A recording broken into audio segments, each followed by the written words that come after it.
বলিউডের জনপ্রিয় কৌতুক সম্রাট কপিল শর্মার জীবনে নেমে এলো নতুন এক ঝড়। একের পর এক হুমকি, ফোন আর ভয়ঙ্কর ভিডিওতে আতঙ্কে দিন কাটাচ্ছিলেন তিনি।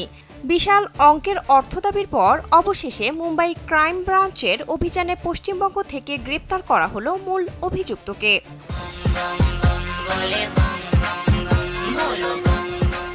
ভারতীয় গণমাধ্যম সূত্রে জানা যায়, দিলীপ চৌধুরী নামের ওই ব্যক্তি পশ্চিমবঙ্গ থেকে কপিল শর্মার কাছে 1 কোটি রুপি চাঁদা দাবি করে ফোন ও ভিডিও পাঠাচ্ছিলেন। শুধু তাই নয়, অভিযুক্ত ভয় দেখানোর জন্য কুখ্যাত গ্যাংস্টার রোহিত এবং গোল্ডি বারের নামও ব্যবহার করেন।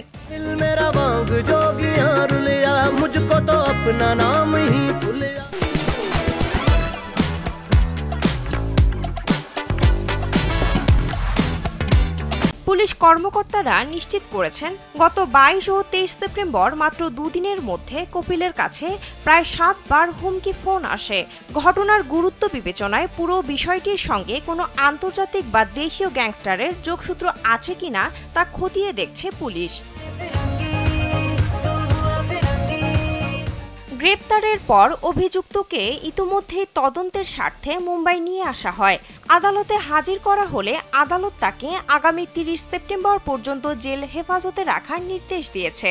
এখন পুলিশ তদন্ত করে দেখছে, অভিযুক্ত ব্যক্তি সত্যি কোনো গ্যাংস্টারের সঙ্গে যুক্ত নাকি কেবল ভয় দেখিয়ে দ্রুত টাকা আদায়ের চেষ্টা করছিল।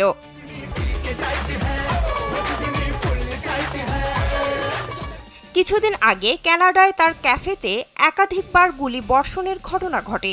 10 জুলাই এবং পরে 7 আগস্ট ক্যাফের বাইরে কয়েক রাউন্ড গুলি চলে।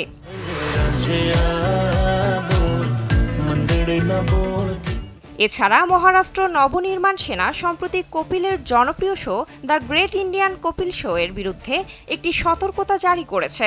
অনুষ্ঠানে মুম্বাইকে বারবার বোম্বাই বলে সম্বোধন করার কারণে কপিলের উপর ক্ষুব্ধ হন এমএনএস কর্মকর্তারা।